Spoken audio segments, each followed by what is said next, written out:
Family. Family is the single most important cornerstone of humanity. It is the base upon which great civilizations have been built, producing some of history's most remembered moments. It was the faithfulness of one family that led to 12 tribes of Israel and paved the way for the Messiah. It was the family of 12 disciples that spread the gospel further than it had ever gone before. And it was the family in Acts, the church, that gave us a glimpse of who we truly are in Him.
As like the force that pulls the dark of night down and the light of day into view, breathes anew into the dawn and draws the birds out of their sleep into song, and sets time and chance into motion, so is the wonder of enormous potency that unites them. I got to RMI when somebody, my friend, used to come to RMI. His name was Dadiso Mwale. He was the one who invited me to be able to come and see where he used to fellowship. So he picked me up, and that's how I arrived at RMI. I started going to RMI when I was pretty young. I think I was like 8. My mom is the one who started going there first. It was one Sunday morning. She just hit the choir in Midway campus. By then, we were staying at QTH. She visited the church. She liked it. The following Sunday, she told all of us to go with her. And from then on, it became our home. I made friends, I got integrated, and that's how I stayed in her. We discovered RMI in about 2003, and this was after an encounter that we had with the World Breakthrough Network in those days. Well, I first came to Restoration Ministries International in the year 1989, in the month of September. I just hit my teens. I was about his age, and was I? Or maybe slightly younger than him. There was a crusade at Ridgeway campus, and Pastor Cyril and our Piri were hosting that crusade. And I walked into that crusade, and the clarity of the Word of God was so crystal that it made so much sense to me. By the time he was asking people to come to the front and give their lives to Christ, my decision was already done. I walked over there, gave my life to Christ. It's 31 years now since that happened, and I never looked back. My life has changed. It's been on an upward swing, and it's been absolutely beautiful. Interesting. I grew up in an Anglican setup. My mother and basically the whole family used to go to Anglican church. But deep inside, there was a longing, there was a searching for God. You know, I was tired of religion. I was looking for something that religion could not hold for us. I connected immediately, you know. On Sunday it was an awesome experience. And after that, I became part of RMI. Since we got saved, we've been searching, we've been wanting to know Christ, we've been wanting to really understand our purpose. And I think that encounter for us was the beginning of everything. I think it was the genesis of everything. And it led us to restoration. And that was the beginning of our journey. And I think we sometimes talk about it and we look back on that. It is certainly, it certainly was our great moment, the discovery of our journey, and that is coming into RMI.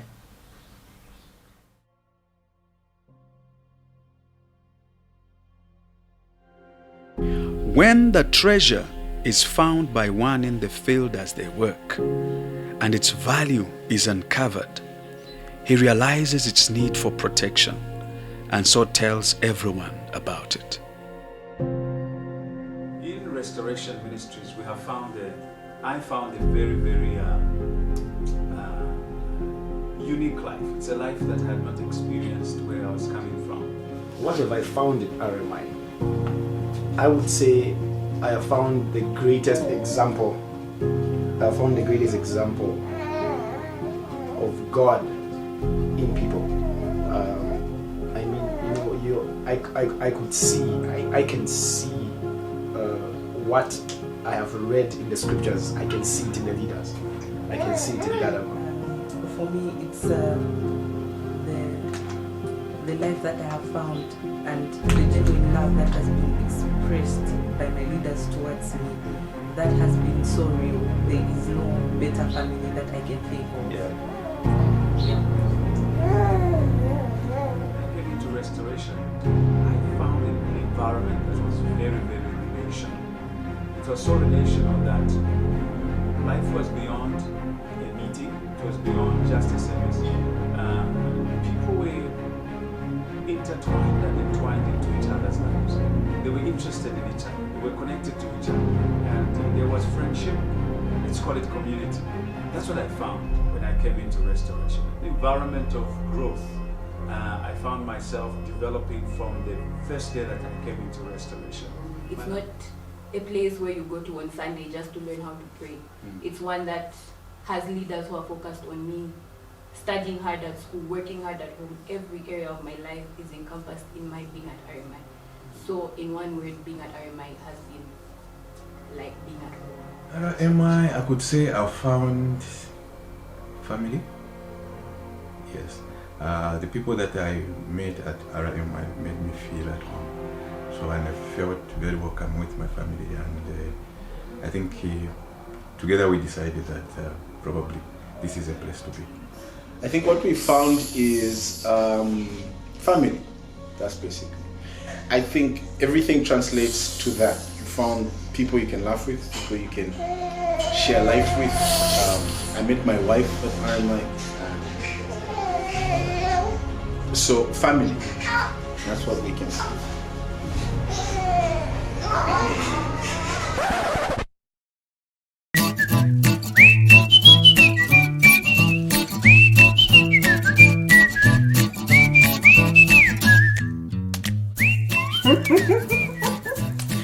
I think it's very obvious.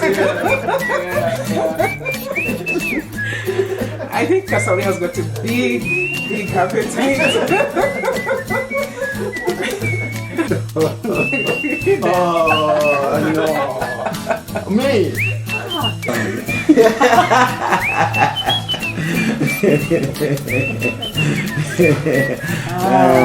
I think we'll just say all of us, because our bodies cannot deny.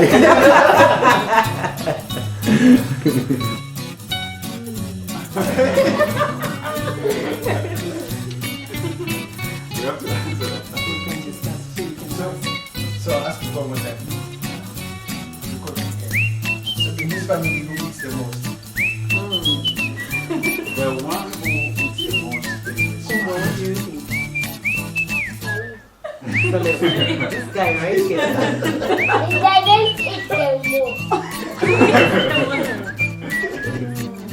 Ha, that's an easy one.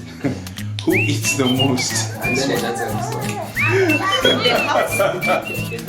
Not between husband and wife. Ariana eating more than Ariana. anyone in this house. It's not even a competition. But who snacks the most? Fable. Cassandra. Fable. Fable. Me. Cassandra snacks the most. That's when you turn it down. You turn it down and snack Yeah.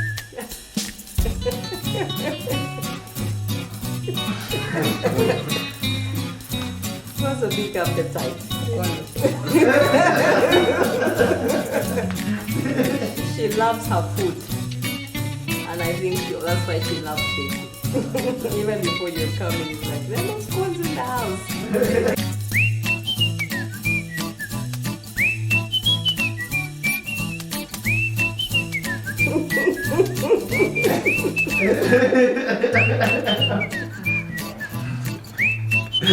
I think she could go my first daughter.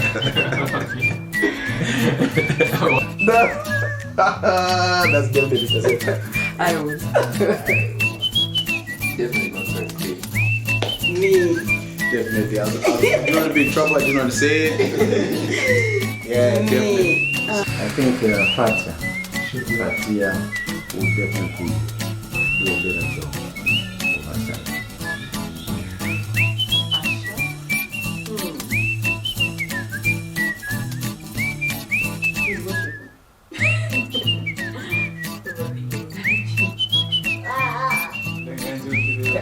I think it should be Kumba.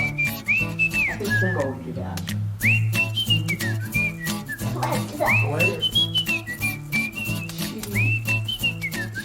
She's very hospitable, and she's got this smile that is just so, magnetic.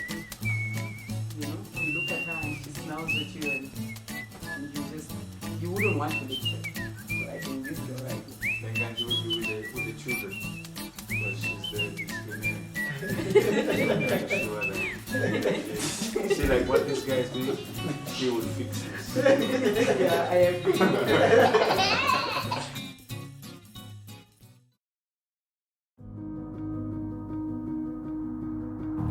They carry their load, each one, but together. And when they sit to rest, they break bread with one another. When the heat of the sun bears down on their heads and their calluses bleed into the ropes they hold on to, when the weakest of them grow faint from exhaustion and it seems they won't finish their mission, it encourages them and makes them press on to see their leaders walk with them at the rear, carrying the heaviest loads of all. I think it is when I started my marriage. The resource to prepare me to another life, where I am now a wife and a mother. I think that was like shooting me like an arrow. I think that is monumental for me, because look at the product. This is another generation from that seed. The talks, the moments of prayer, I think that is monumental for me, because they need to go to my children's children's children, because that seed has germinated, and then it has produced seed that has to be incorrupted into this generation. Wow. I think the best part of my part of being at RMI was at a point when my son got sick and he was hospitalized for almost a month. And it is at that point that I came to discover that we are family, and most of the people were calling us, praying for us, coming to visit us. And I also came to understand that our leaders they have the love for their people. Yeah. So they would send people that would come to strengthen us, because the sickness that was there at that time was quite challenging for me. I think I did not know whether my son was going to be okay the way he is today, fully healed. But and I came to realize that also that the teachings that we have here, that God even works through the saints, are true, because we had a number of people coming to pray with us, even the youngsters, the colleagues to my son were there with him and for him in a number of times, coming to encourage him in that trying moment. I think it's the conceiving and the birth of Amarisa. It's I don't even know the words to use. It's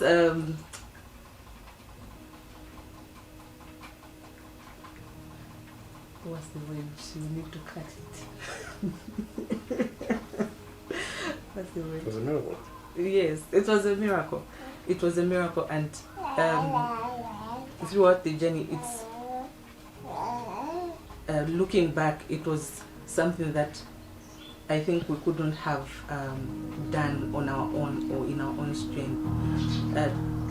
We look back and we are grateful for the presence of leadership inside of our lives, for the speaking and the prayers and them carrying us in their hearts. They carry the burden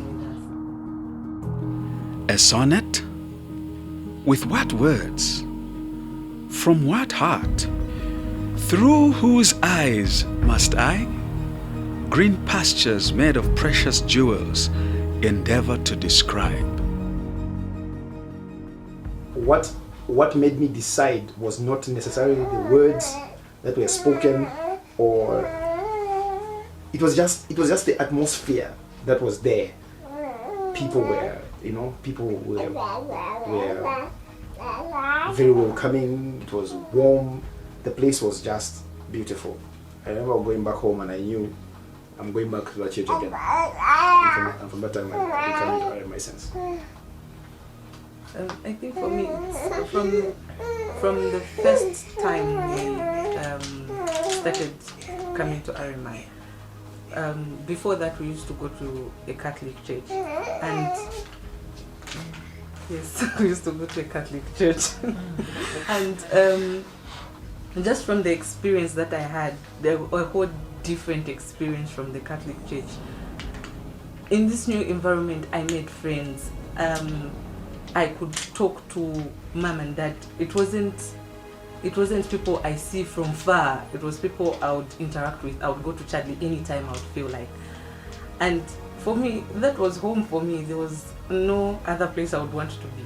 So from that time, I decided this is home. For me, I think that first day I came to RMI, I think I was tired of going to church and just playing religion and not knowing God. But that day, when I heard that talk about God, the way you spoke about God, I even thought that so I'm going back and asking God. I said, you know what, that knows God like the way I know mathematics. So deep and personal. So I decided, if this is where I'm supposed to know God, then I'm going to be here. And that's why I've remained up to today, because that's where I found God.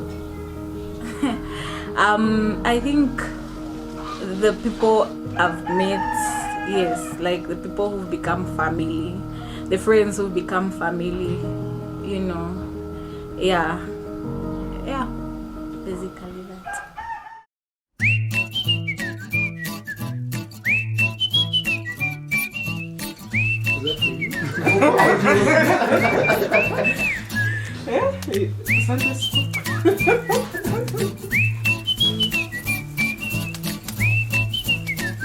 Well, there's so many. There's no favorite for me. Okay. My favorite Sunday school song is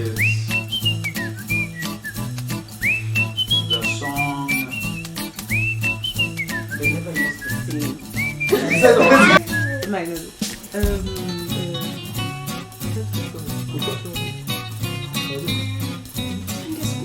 I didn't go to Sunday school. Now or the time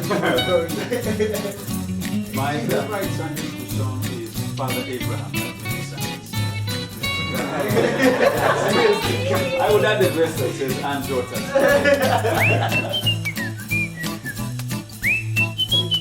That's the one.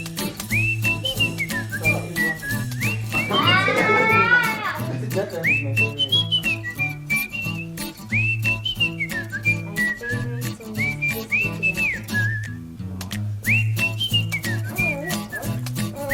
I like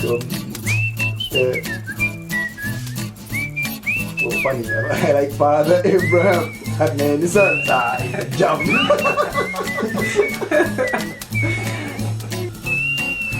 For me, I think for me the favorite Sunday school song was "He's Got the Whole World in His Hand." I used to love that very much.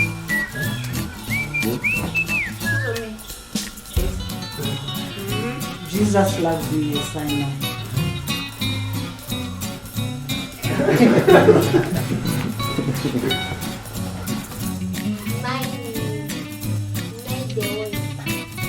By the way, You sing that to India. which one? You use the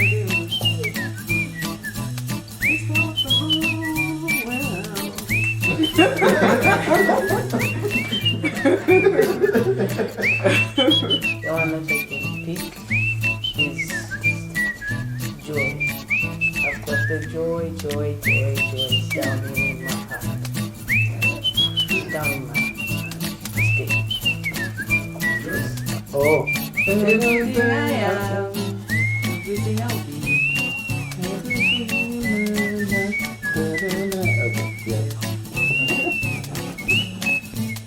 My favorite Sunday school song is called The Whole World in His Hands. He's got the whole world in his hands. I think that's It's the best song ever sung. He's got the whole world in his. Oh yeah, that's.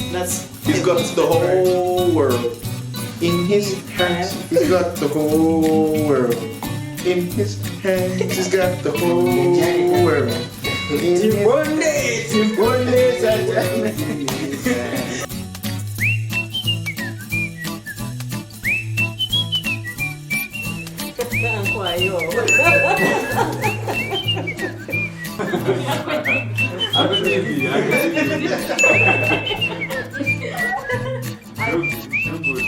You are running too fast.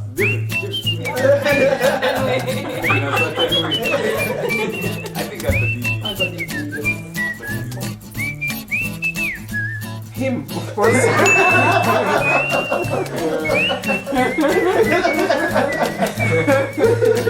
I think so. This is the running race. running race. Oh, architecture.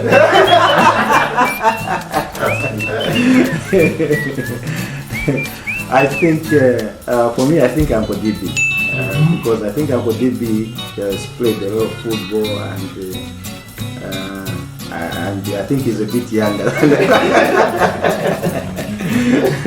Foot race. Who would win? If I had to pick one who would represent me, I think Uncle DB. The length of the legs has to win. I mean, he's the tallest man. One stride, he's out of there.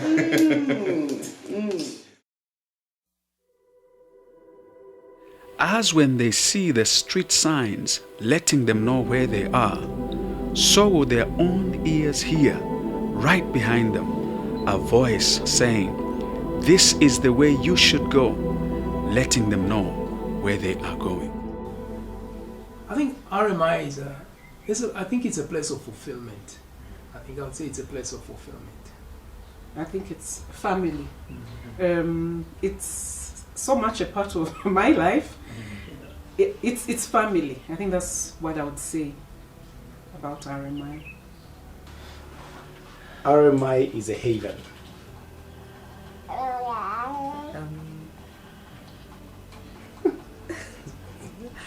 RMI is a place of life. RMI is a mighty army. That's what it is. RMI is a mighty army. RMI is a garrison. RMI is a safe location. RMI is our family. RMI is home for us. RMI is in South Carolina. RMI is Our army. Awesome. It's a wonderful place. It's a resting place. enjoyable place. Enjoyable place. To me, like I said, RMI is home. I think that is the easiest way I can describe. It's very dynamic in that it's a warfare type of context, but very family, like spiritually we deal with a lot of warfare, but in reality we are all like family. We live like a family. We know each other so well that any problem you can go to your brother and deal with it. It's like a community where everything is there. The ShopRite is there, the Manda Hill is there, that type of gist. Yeah.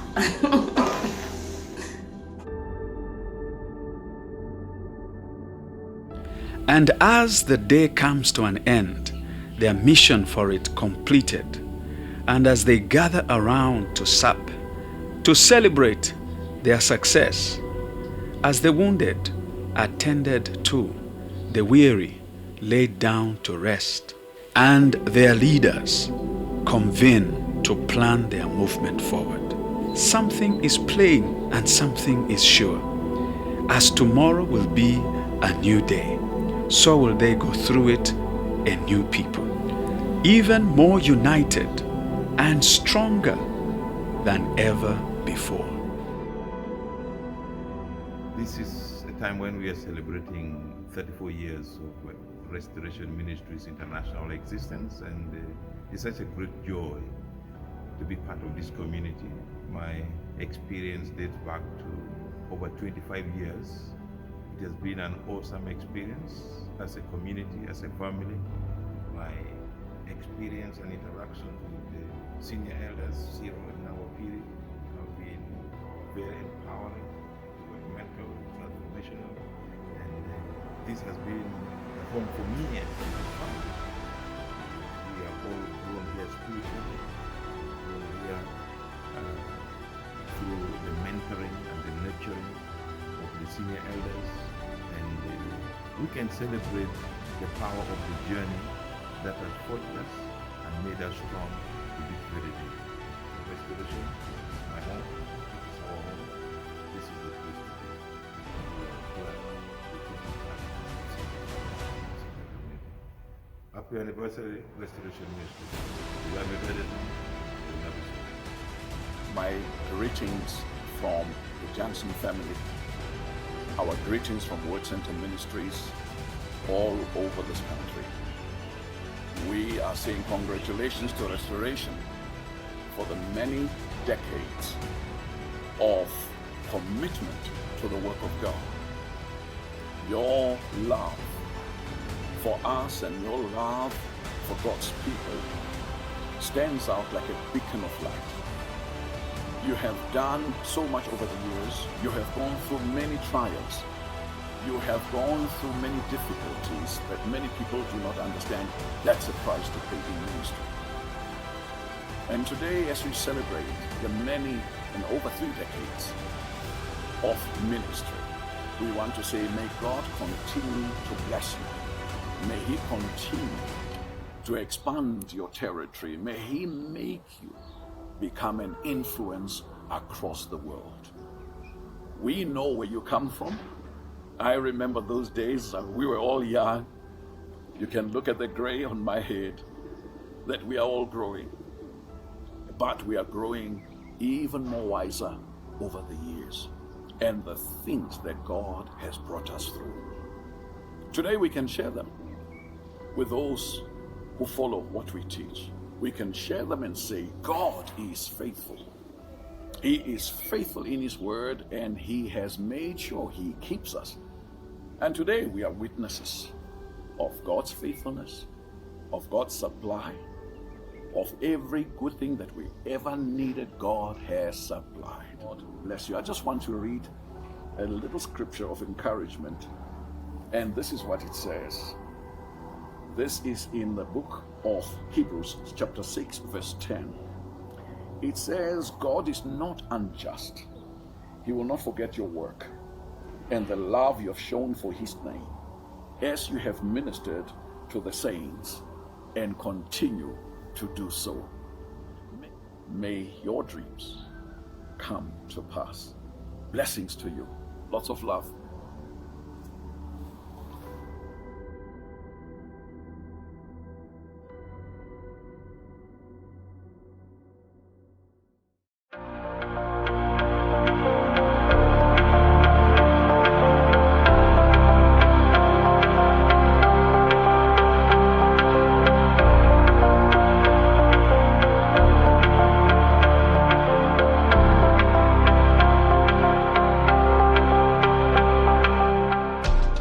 Well, hello everybody, and welcome.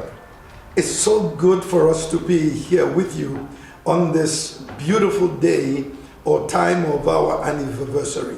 What a journey we've had together. So beautiful and so marvelous. And we're so grateful that we could actually be with you at this time.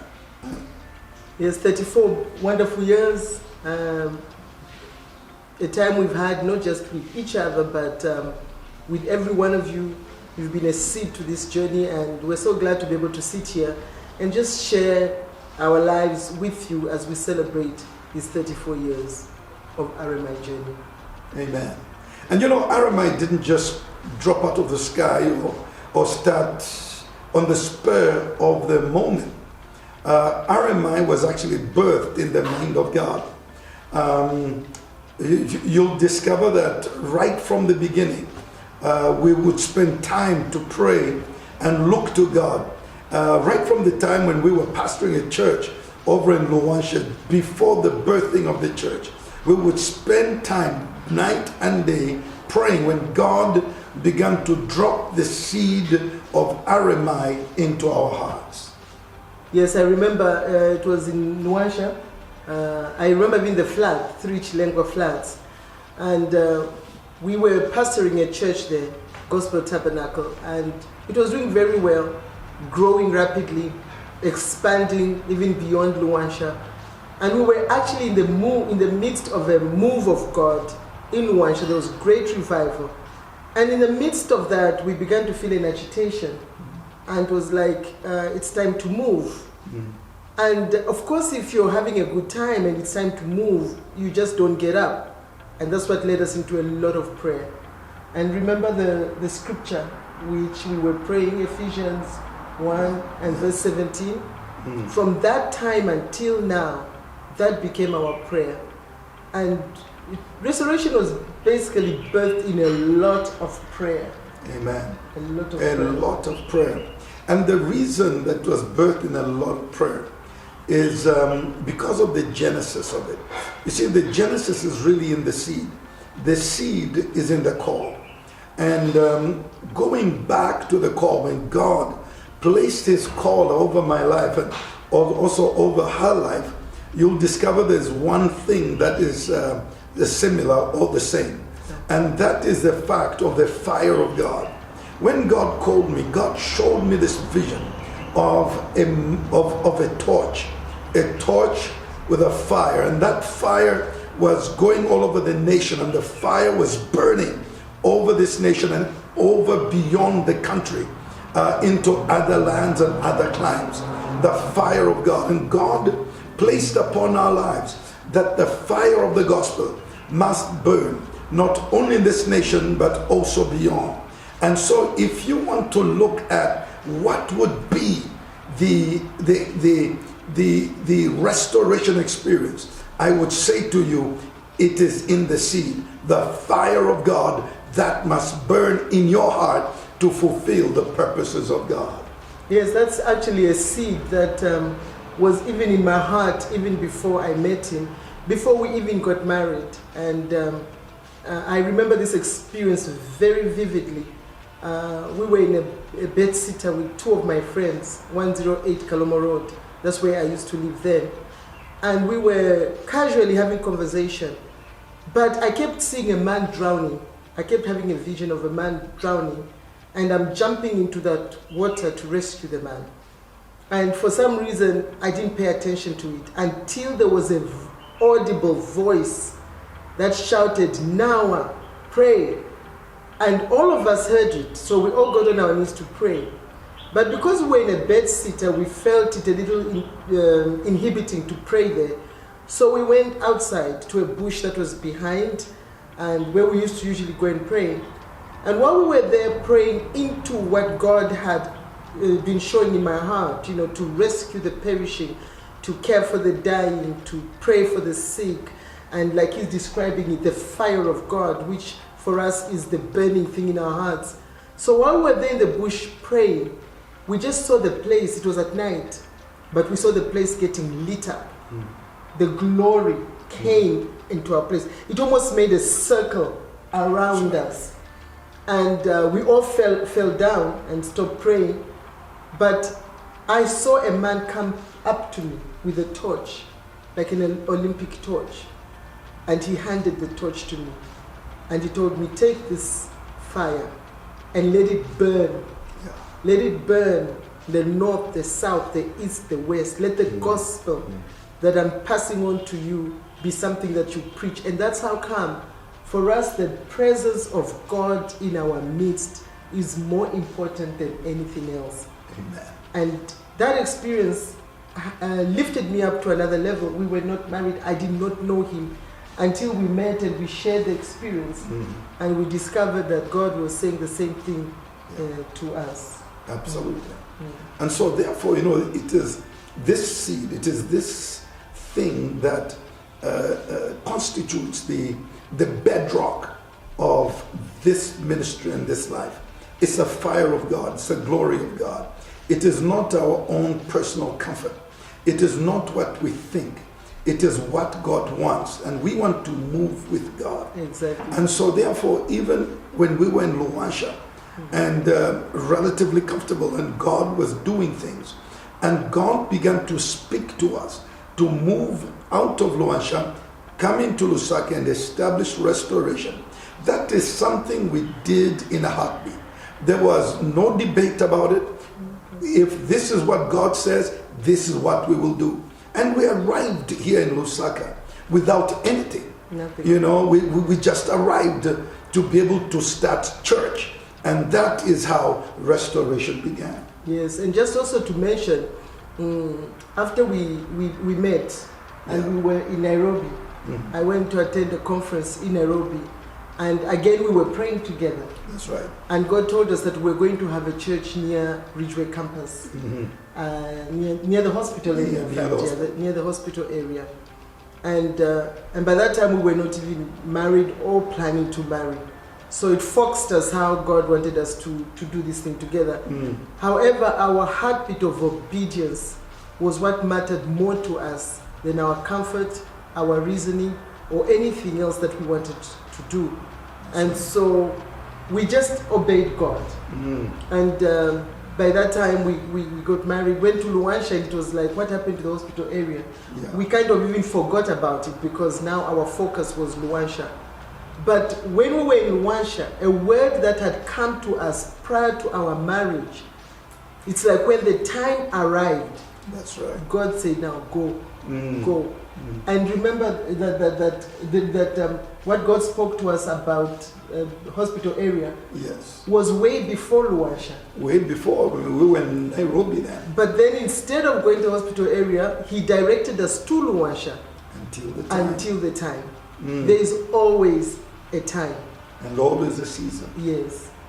Always a time and always a season. And that has always been something we've always tried to look out for and to tap into God and not to miss out on the season and the timing of God. Yes. Absolutely important. So we went to Nairobi. That was the time. That was the season. In Nairobi, we established a church there, all kinds of stuff. Came into Luwansha. It was for a time and for a season.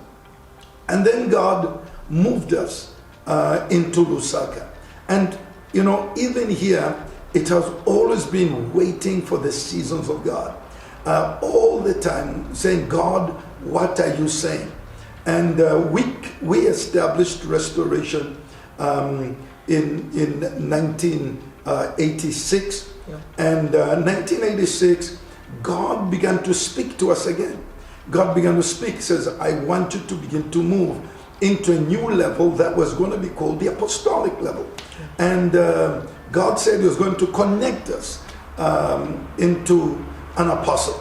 And we prayed and we sought God. We always do that. Yes. Because it must always be the will of God. Exactly. Yeah. Yes, I remember we took time, lots of time in prayer. And it's like what Pastor Kamlile called, he used to live with us and he would hear us pray, and it was almost like a tag team. When he stops praying, I start praying. We literally fed on prayer. Yeah.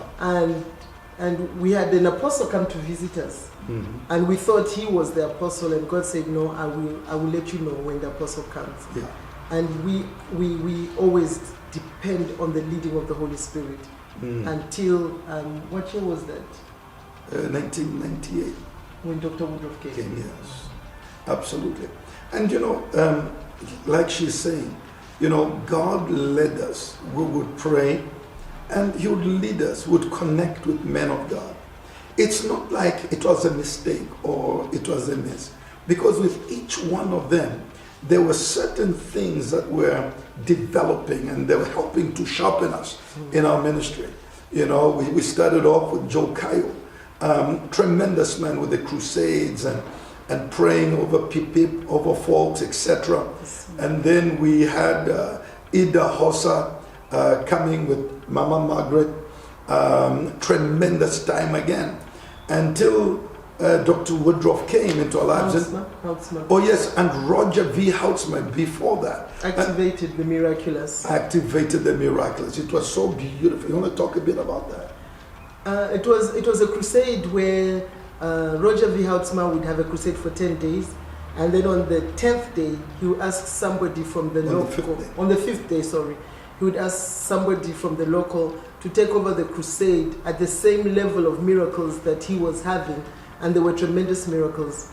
And so on the 5th day, they called you to come over. Yes. The story, cutting the long story short, they asked him to take the meeting. And as usual, I went into prayer. Amen. And we rely on the Holy Spirit. It's not by power, nor by might, but by the Spirit. And we pray that in everything we do in restoration, you do not see Cyril and Noah, but you see God. Yes. So we went into prayer, and miracles happened. Blind eyes opened, deaf ears opened. And from that time, we've seen such miracles. It's been amazing. There's a woman I prayed for from Swaziland, and she had no children. Her womb was closed. Yeah. And in the meeting, God opened her womb, and now she's got 4 sons that are currently pastoring. And same thing with another woman. I mean, they're just many, even in our midst. I remember telling one lady, and I said, next year, this time, you shall have a child. I even named the child. Yes. And the child still carries that name today. Amen. And so we've seen miracles of people being sick, being raised, deaf ears open, blind eyes opening. The old man in Mapanza. That's right. And he got miraculously healed. And his healing caused that meeting to be jam-packed that night. Yeah. We didn't even need to go to the village. We came back and found a meeting which was supposed to start at 18 was already jam-packed by 16. Wow. And God just healed. And that is something God told us. that healing will be the bottom line of this ministry. Bottom line of this ministry, right from the beginning. And since then, we have seen God doing that. And sometimes folks come and they begin to wonder why we've got an emphasis and the faith for great things. It is because of that. Yes. God said it will be the bottom line, right from the beginning. Number 2, the fire of God, which is the glory of God, is what shall run this ministry. Yes. That is in the seed, and the seed must always be in the harvest. And so it's exciting today that even as we have moved from move to move, God has taken us. We met with the different things. We have arrived now in the apostolic move. It's tremendous. And we're so excited too that even now, this is the bottom line of this ministry, that we are continuing to move with what God is saying and doing. Yes, and after House now, we're talking about, we met Dr. Woodruff in 1998. Yes. Absolutely. And 1998, we connected, and it has been a beautiful journey since 1998 up to date, being a part of the apostolic reformation of the church. And, even as we're still in the apostolic reformation, I want this church to know, as we celebrate this anniversary, that inside of it all, God is still doing great things. The glory of God is coming down. And I want you to be expectant of something that God is about to do now, as we continue to march and move forward in the Lord. Amen. So this is a time of the glory of God. And so, we want to talk about what is, therefore, the restoration experience. How would we define it? I would define it this way. Looking at the Genesis, it's the fire of God, which is the glory of God. Looking at the speaking of God, inside of the glory, it's the miraculous. It is the hunger of God. When you come into restoration, that is your portion. Amen. Amen. That is your experience. I would like to just mention that April is the beginning of the year for restoration. And we've been talking about how this is the season when we're going to see the miraculous in a greater way. Yes. And for a long time, it would look like a lot of you that came in much later, the miracles we're talking to you may sound like history. And then after that, there's been a period of waiting. Waiting is not denial. When you're waiting upon the word of the Lord, He's preparing you for that word. And so it's like God began to now prepare us in all the experiences, the different men we met. Yes. And even being with Dr. Woodruff and learning the values of the apostolic and how God expects the church to be. It's been a time of preparation. And preparing can take as long as God wants it to take. Yeah.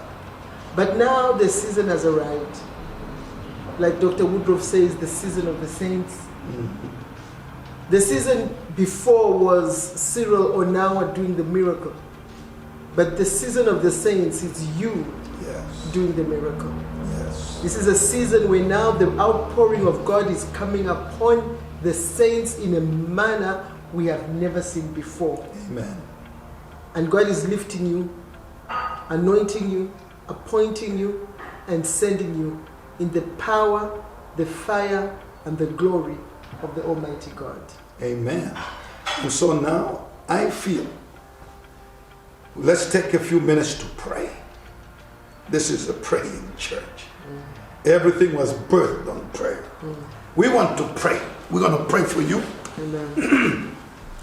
Release the power and the fire Amen. Of Almighty God. Amen. I want you to stretch out your hand toward us. And I want you to have faith I want you to grab a hold of this as we pray, because something is about to happen as we celebrate.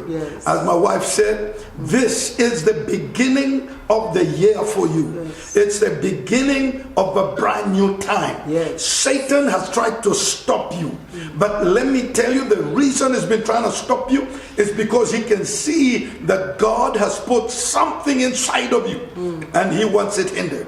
But you must arise today and say, you ain't gonna hinder me anymore. My time has come.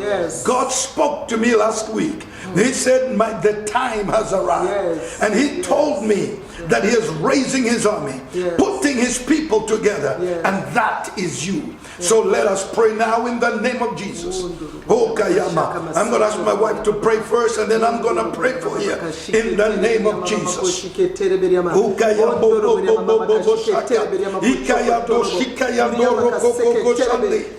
the name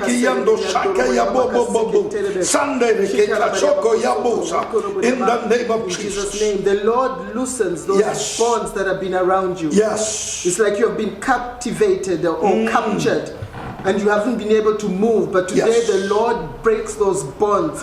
He destroys those fetters of iron. Even as he released the apostle from the prison gates, and Peter was able to walk out of the gates unhindered. Today your gates open. Today the swinging doors open, and the Lord is calling you out of that prison. Do not be like the chicken, which even when it's been loosed, it remains bound.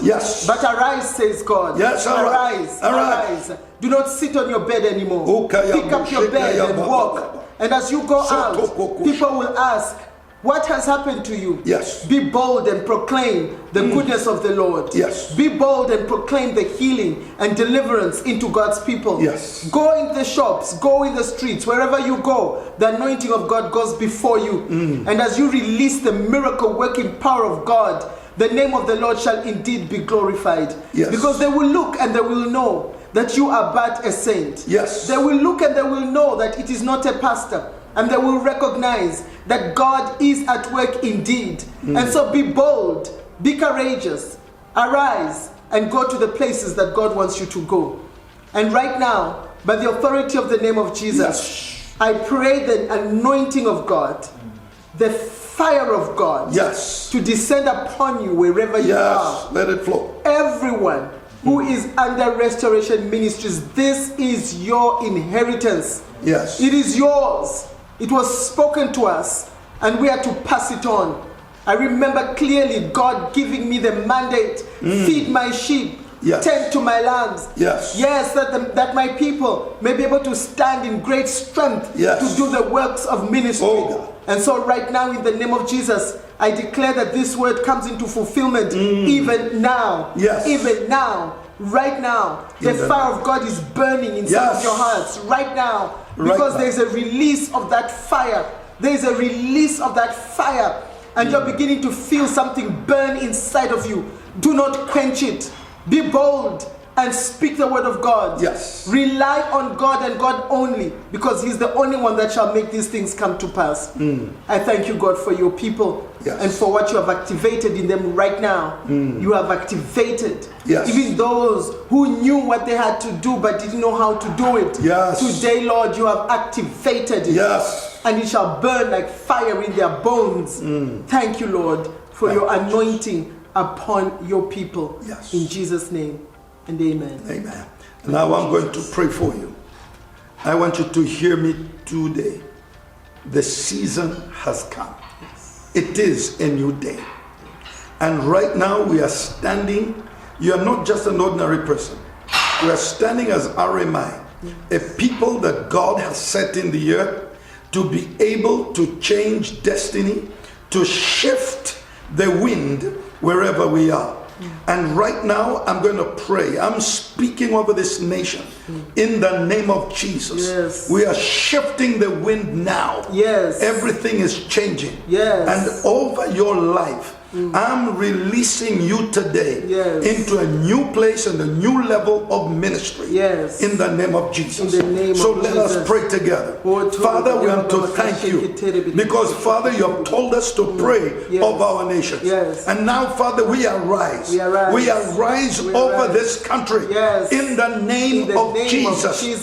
Father, we come up against every spirit that has come up against this nation. You spirit of witchcraft. You spirit of incantations.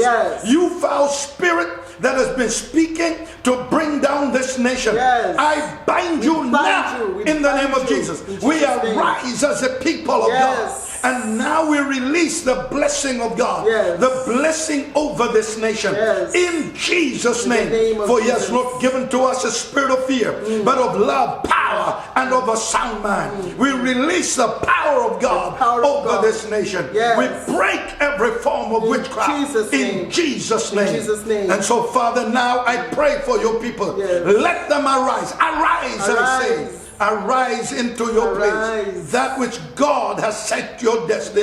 In the name of Jesus. Amen. And amen. And it is done. We declare a change of our nation.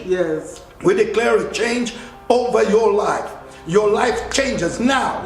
Every situation changes now. In the name of Jesus. It changes. Now, I want you to believe it and take it. In Jesus' name. Amen.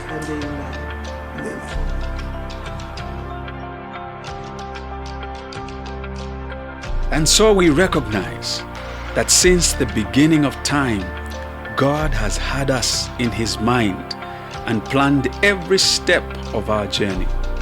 Through every trial and every triumph, and in and out of every season, He has kept us pressing forward, each one holding up their brothers in love, in unity, in strength.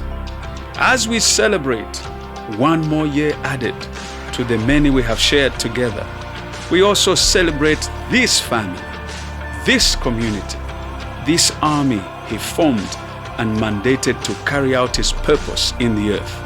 And we give thanks to God, our Lord and our guide, the invisible cord that connects us all and will continue to until the end of time. Happy birthday, RMI! Happy birthday, RMI! Happy birthday, RMI!